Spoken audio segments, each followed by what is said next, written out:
What's up, guys? We got a new video for you right here today at the Wallace Farm and Sawmill, and this is gonna be the subject. It's always funny when you put your hand behind you and you try to point at something because it goes like a different way. Yeah. Anyway, today's subject is pecan logs. Pecan. Depending on where you're from, you might call it pecan.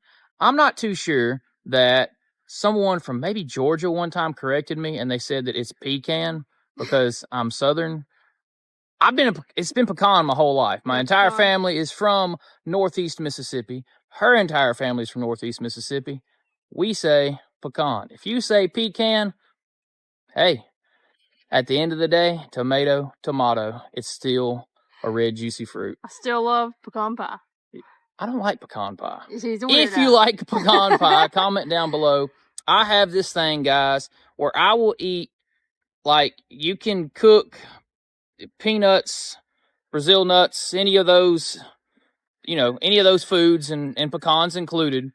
I will eat those roasted and salted, but I will not eat any of those mixed into any sweet treat. It is not for me. That is a weird texture, and she thinks that I am crazy for that. But anyway, guys, we got pecan on the menu. Let's get this stuff over to the sawmill. I stacked them off of the trailer with the excavator to right here, which put them in a nice, straight, organized pile so I can grab them with the forks, or heck, I may even grab one and set it up on there with the excavator.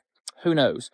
But what we're going to be doing today is cutting these into 5/4 and 9/4. Yeah, just over 2 inches. So just over 1 inch and just over 2 inches on all of these pieces. Let's head to the mill. Do a little warm up while we're getting everything set up. Patches has came to the sawmill to see us today.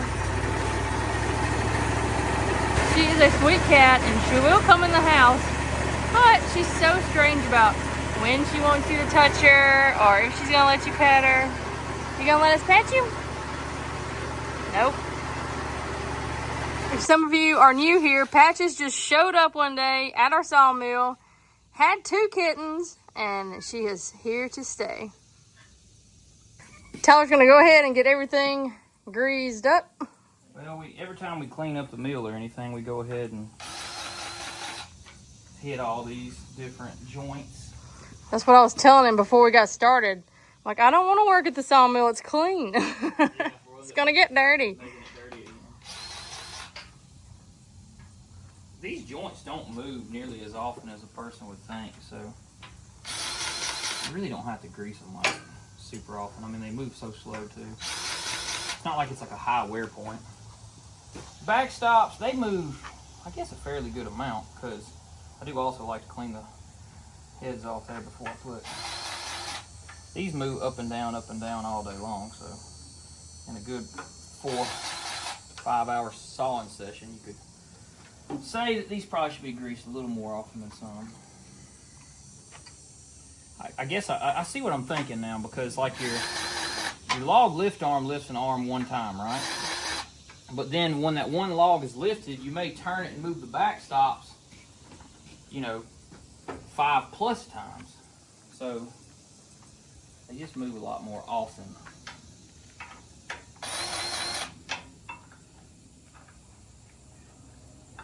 Looking at the schedule on my excavator over there, it actually calls for a lot more greasing. It's moving a lot, I guess. Yeah, lots of movement in that boom. That grease gun is handier than the one you had to pump, right? Yeah, once you go this way, you really don't want to look back on that.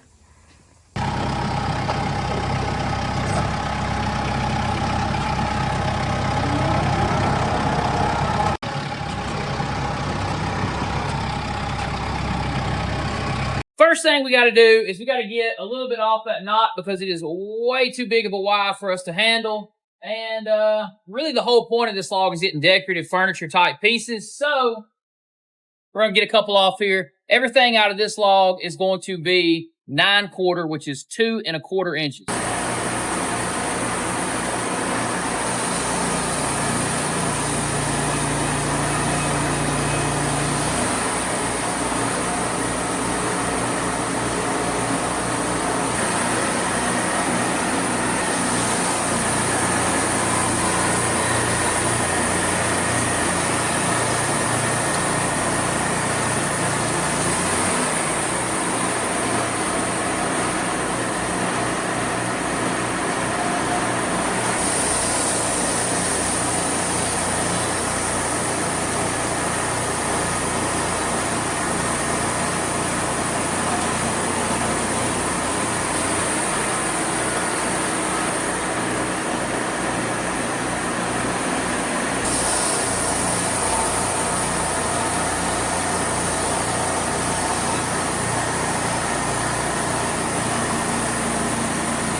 So this is how the pecan slabs are looking so far.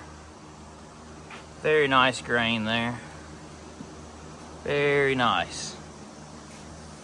I think we got about 5 more of these to go over there. So we're gonna go get another one, put this one to the side, try to keep them in stacks so that we can ship them out in the morning and not have to fight them. We're gonna stack them nice and neat. That way we don't have to, you know, wrestle them to get them on the truck later. That way they're not falling everywhere.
little bit of a grain reveal since this was like a crotch section. That is so pretty. It don't take much to show you guys. On the side, it looks like a heart. Kind of does. Such pretty stuff.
Uh-oh. First nail we've hit in a long time. A little double up pair. Yep. So, let me tell you guys about this. Number one, that was a new blade that I just put on so that I could saw this customer's lumber and it'd be nice and crispy, you know, flat, smooth, beautiful lumber. But that's fine. What do you do in this situation, Britt? What do we do? Guess that the customer will just have to help us out with the blade cost. It's no big deal. We got to swap a blade, but here's the reality of it, guys. As a sawmill owner, and I know a lot of you guys out there that follow our channel, I've had people ask questions, because they have sawmills as well, about what do you do in these situations, what do you charge, blah, blah, blah.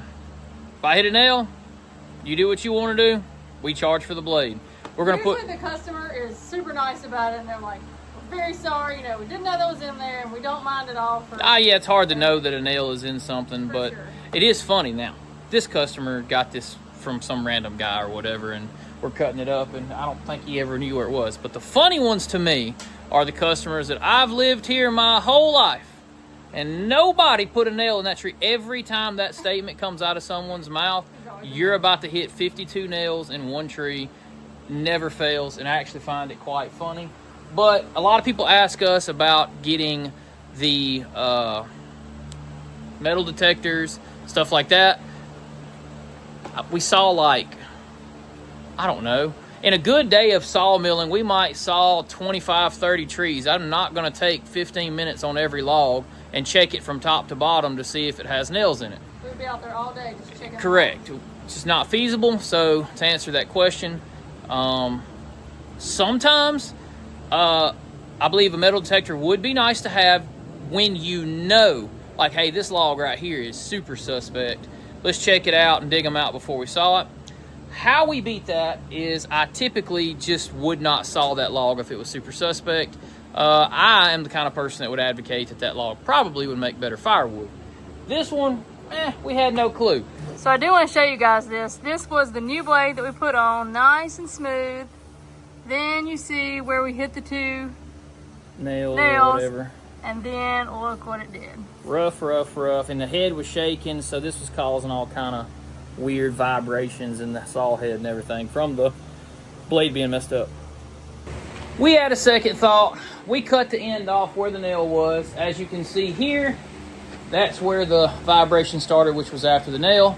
We just chopped the bad end off. The two nails are in the block over here on the ground, and we sharpened that blade. We want to see if we can still use that blade after that. I'm going to say it's going to sound, meh. Yeah, probably so. But probably not going to be as bad as that was, but it's not going to be as good as the real question is, the real question, is it going to be wavy? Because a lot of times after hitting a nail, we get a lot of waves, right? Yeah, it knocks a tooth out of... Takes the set out of the teeth, and then you end up getting some snaky stuff going on. So let's see if this is even going to run after that.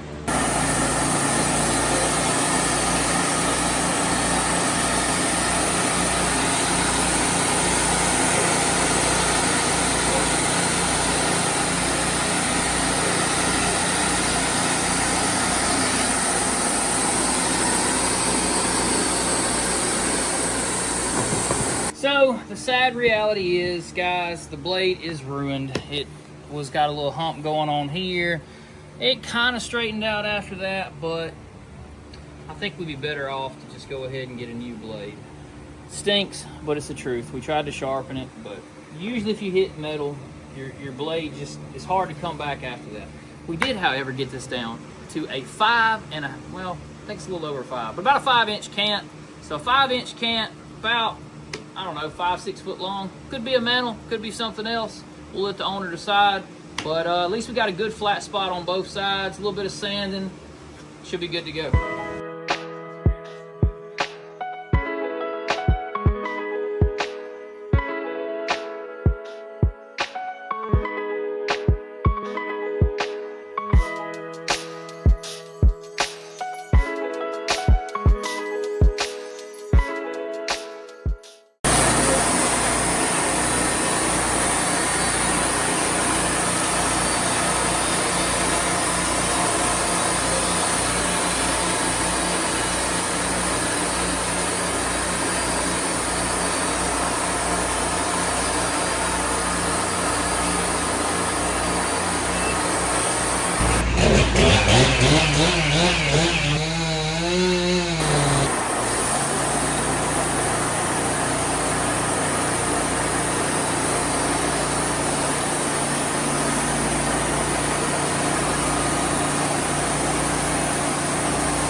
For another grain reveal. Start in the middle, work our way back. Oh, I told you guys, that is so pretty. Oh, I can't wait to see it when he gets done with it. Yeah, he said he's gonna make a computer desk. Guy needed a curved computer desk, so we're gonna dry this, and then it's going to a kiln. It's gonna be a computer That desk. is so pretty, how it's dark on the outside, light, then dark again. So, so pretty.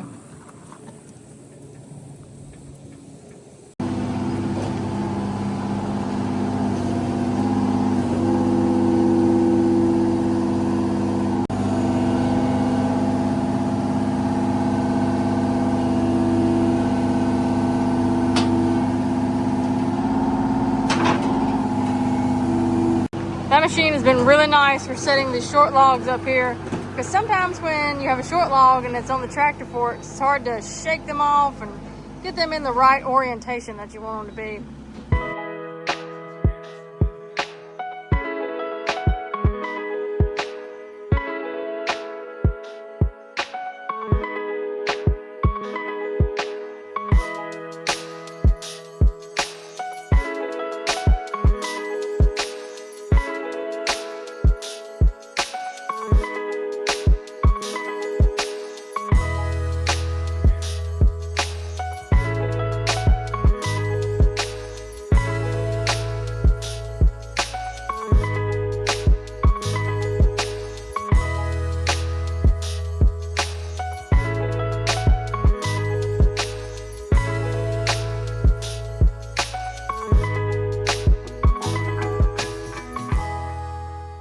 So there we go, another big pile of lumber cut right here at the Wallace Farm and Sawmill.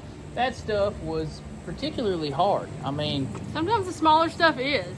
I meant hard as far as like the actual wood itself. Ah, true. But you were actually right that it was hard to deal with. So it was double hard. It was hard to deal with, and it was hard on the blades and cutting and all that. The actual hardness of the wood was something else. And it was rather difficult to do any turning. We even had to break out the cant hooks a time or two to make things flip how we needed them to. So that order, though, is finally done. So, well, guys, we got done with that order. That was actually yesterday. This is the next day. And we got it delivered this morning. Not delivered. They picked it up. Anyway, guys, they picked up that load. They were happy with it, and it's on its way. Pecan is a interesting wood. It's got pretty grain. It's extremely hard, and my sinuses don't like it either. Another one on the list. It was very fine and dusty, wasn't it? Yeah, I'm going to add that one to my list of respirator in the future, which is also, if you didn't know, poplar. Me and poplar just don't get along at all. But pecan's not bad. I think it's just really dusty. Pine is never that way, so pine is fine. I prefer to saw pine over any other wood out there, guys, because one, it just smells good, and two, I find that the pine sawdust is a little more, if it's wet or what, but it tends to go down. Like, it doesn't stay in the air. Yeah, it seems to be heavier, maybe. Yeah, in a sense. I don't know. It just doesn't float around like the other. But you know what, guys? That is going to do it for today's video. We appreciate each and every one of you guys out there watching along. Check out our Patreon in the link in the description below if you're interested in that. If not, just watch everything right here on YouTube, whatever you choose to do. Like, comment, and subscribe, totally free right here on YouTube. So until next time, guys. See ya.